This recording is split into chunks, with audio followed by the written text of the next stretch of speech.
भारत के सभी राज्यों की खबर SNS न्यूज चैनल पर, खबर जो आपको रखे सबसे आगे। जिस तरह से पिछले दिनों में ज्यादा बारिश आई, इसमें कोई दो राय नहीं कि कुछ लोगों को परेशानी हुई। फीवर की वजह से पूरा शहर में जिस तरह से नाली चौक हैं, सीवर चौक है, उस वजह से घरों में पानी घुसा, कुछ घरों में, उससे लोगों का नुकसान हुआ। उसके लिए मैं लोगों से माफी मांगता हूँ कि इसमें कोई दो राय नहीं है कि लोगों का नुकसान हुआ, और उसके लिए हम पूरी कोशिश कर रहे हैं सीवर सिस्टम सही हो। नाले जो पिछली सरकारों में नाले बने, पहले आप लोगों ने देखा होगा एक जमाने से कि नाले बड़े थे और उन नालों को बहुत छोटा कर दिया गया।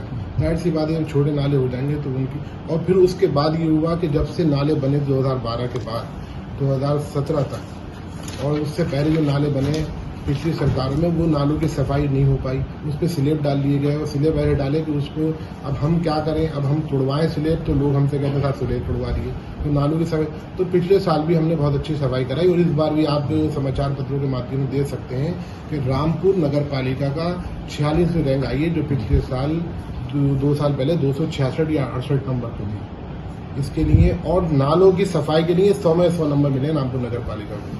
मामले में आप जो कह रहे हैं जिस तरीके से सीवर चौक हो गई है, पुरानी सरकार में ये मामले हुए, आप पे जो जिम्मेदारी रामपुर की आवाम ने दी थी, वो भरोसा करा था, उसको किस तरीके से पूरी कोशिश है निभाने की, पूरी कोशिश है काम करने की, दिन और रात लगे हुए काम करने की, पूरी टीम लगी हुई है। और इंशाल्लाह आज से भी शुरू करेंगे हम और फैसल साहब मिलकर कि शहर को अच्छा बनाने की कोशिश करेंगे, शहर को साफ सुथरा बनाने की कोशिश करेंगे, और लगातार ये प्रयास जारी है। कुछ चीज़ें बीच में अगर कुछ सही नहीं हो पाई, उसके लिए मैं शर्मिंदा हूँ। इसमें कोई दरार नहीं है कि लोगों को परेशानी हुई, पानी घरों में लोगों के आया या कहीं कुछ समस्या हुई, लेकिन उसके लिए हम लगातार कोशिश कर रहे हैं, और इंशाल्लाह उसी स्तर से काम करेंगे जो वायदा किया था। इंशाल्लाह उस वायदे को पूरा निभाएंगे। फैसल साहब ने भी लगातार उस दिन भी उन्होंने कमिश्नर साहब को ज्ञापन देकर मांग की है, और हमारे सभासद भी बात कर रहे हैं। लगातार प्रयास जारी है, इंशाल्लाह इसमें रामपुर की जनता को अच्छा ही होगा।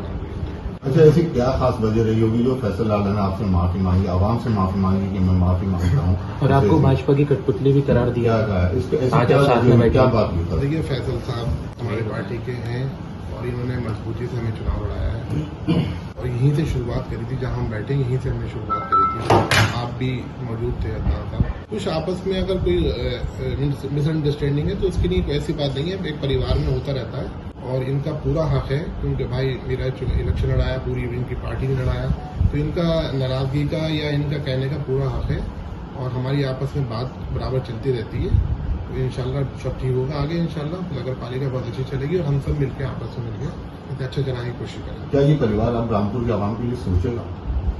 इस परिवार ने और हमने हमेशा कोशिश की है कि रामपुर की जनता का भला हो, और जो हम गरीब आवाम के साथ हैं, आप ये देख रहे हैं बराबर। फैसल साहब लगातार उन गरीबों के बीच में काशीराम कॉलोनी, आसरा कॉलोनी, चपटा, सब में जाके हर हफ्ते सफाई अभियान भी लगाते हैं और सफाई भी करवाते हैं, और स्कूलों के बच्चों के लिए जो भी कर सकते हैं, ये परिवार रामपुर की जनता के लिए हमेशा सोचता है और हमेशा सोचेगा।